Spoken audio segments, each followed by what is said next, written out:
What's up guys, and welcome back to another video. And this one is good. It's a hot topic, okay? We weren't even sure if we wanted to touch this, but noticing that a lot of people are asking about this kind of stuff. It's a reoccurring question that we get a lot in the comment section. It's the big question: is there jobs in New Brunswick? And I know you probably want a black and white answer for this, like a yes or no. That's what we want to hear with a question like this, but it's far more complex than that, and that's kind of what I want to discuss in this video. So before diving in, I do want to preface this by saying anything that I say in this video, this is coming from my perspective, and in my perspective alone. So take what you want from this video, okay? If you are in a different position financially, socioeconomically, if you are older, younger, married, single, all these factors come into play when we're talking about this. Okay, so just keep that in mind. This is only my perspective, how I perceive the situation. Long story short, and the point I'm trying to make is that we are all going to perceive this question differently, and the answer is going to be much different depending on you and your situation. So keep that in mind. Don't get upset. It's just how it is. Okay, so first thing is first, statistics. I know a lot of you have probably just went online and Googled unemployment in New Brunswick, job rates in New Brunswick, all that kind of stuff. Not gonna touch on statistics in this video. I believe that statistics outside of context can be very misleading and oftentimes paint an unclear picture of actually what's happening and what's going on. So a small example of this, pretend you are a person who's working in senior management, you get laid off because of COVID, let's say.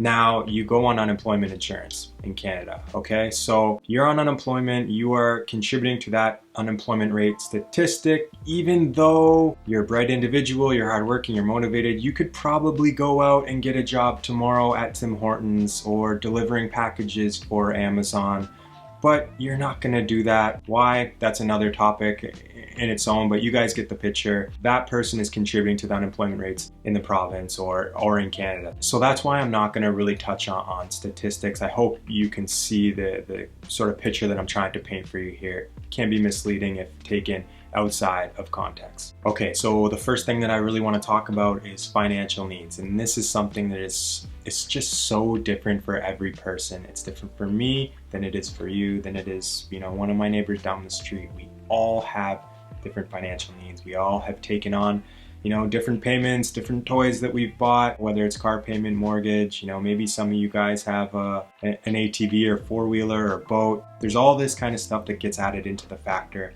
The more things you have, the more things that you have to pay for. So if you are a person that has a lot of things that needs paying for, you're gonna need a high paying job. But the thing is, the higher you go up on that pay scale, the fewer and fewer jobs that there is. That's just the natural order of things. The less money that you need, say you're gravitating more towards the minimum wage jobs, the more opportunities for employment there is. I mean, this is a gross generalization. Obviously can't get super in-depth with this in this video. I warned you guys at the start, this is a highly complex topic. It's not black and white, but I just want to put that out there and make it known. It's something that you have to take into consideration when you're talking about jobs in New Brunswick. Something that goes hand in hand with the employment side of that. Are you willing to live in a house that's not your dream house? That's a house that maybe you didn't expect to see yourself living in for a few months or a few years, until you can get out here, get the lay of the land, or get out in the community, build your network, and then move on to that place that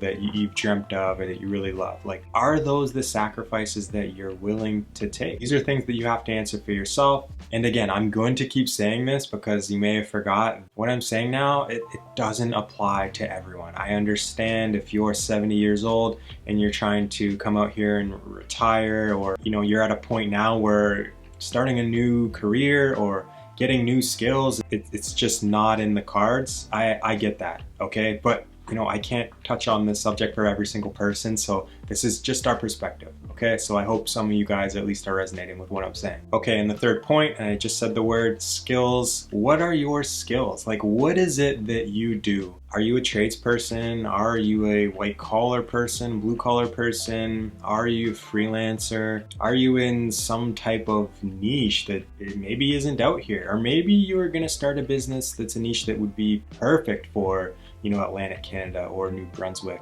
When you're applying to places, you really have to think about why. Why would they hire you? And this one is mainly mindset. What makes you a better hire than someone else? What makes you desirable? Are you a hard worker? Are you easy to work with? Are you a leader? Are you outgoing? Are you willing to put yourself out there? What is your work ethic? Think about what you did the last few nights. Did you come home from work where you are now and maybe eat dinner and then watch Netflix and go to bed? Maybe you came home from work, ate dinner, and then took an online course to, add another tool to your belt. It's difficult, guys. I'm not gonna lie.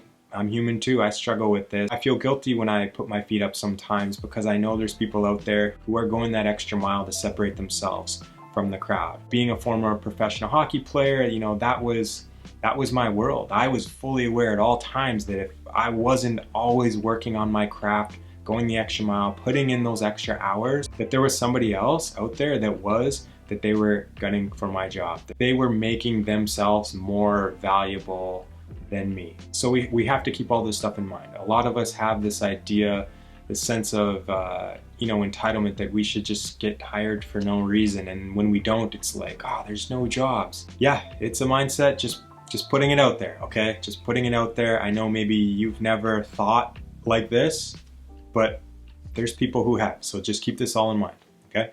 One thing I would like to add to that skills thing, if you are a person that's looking to hop into a new career, maybe you can afford to take a couple months off, retrain yourself in something else, go a different direction, I would highly recommend looking into the tech world. There is an abundance of jobs right now in the tech community. The demand is only increasing more and more for people who work in the tech space every year. I mean, this is obvious, guys. The best part about it, these companies are highly progressive. A lot of times they're the ones who are setting the sort of new standard for the way that we do work. Going forward, most of these tech companies are gonna be fully remote, and that means you could be collecting a Toronto salary or Vancouver salary, living in the sticks in rural New Brunswick where the cost of living, is very cheap.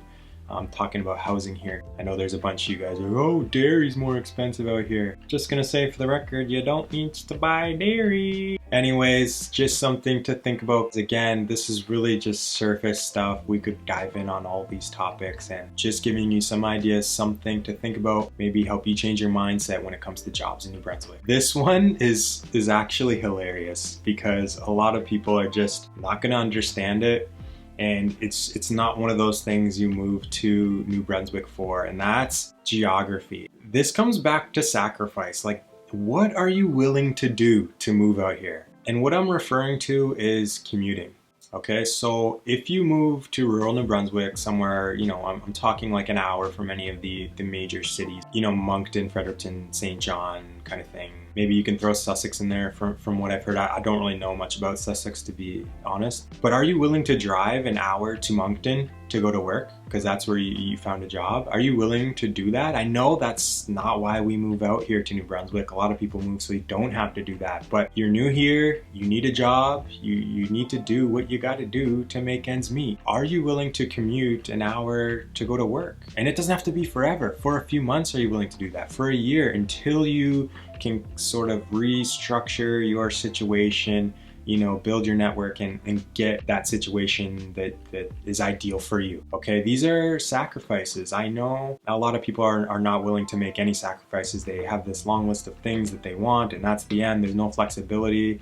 And just making you aware that when you are more rigid and less flexible, your options for employment are going to be drastically reduced. That's the only point that I'm making. If you're hyper flexible, you're willing to drive an hour to do anything, there's going to be a lot more opportunity for you. There's going to be a lot more jobs for you. And again, I feel like a broken record saying this, these things are not permanent. This doesn't have to be your permanent situation. It's just something to do to get your feet wet. Get out here, start experiencing the lay of the land, and realizing the direction that you want to go. That's ultimately the point that I'm trying to make. Okay, so you've watched all the way to this point. You're still interested in moving to New Brunswick. You're still worried about jobs. This is what I would do if I were you, okay?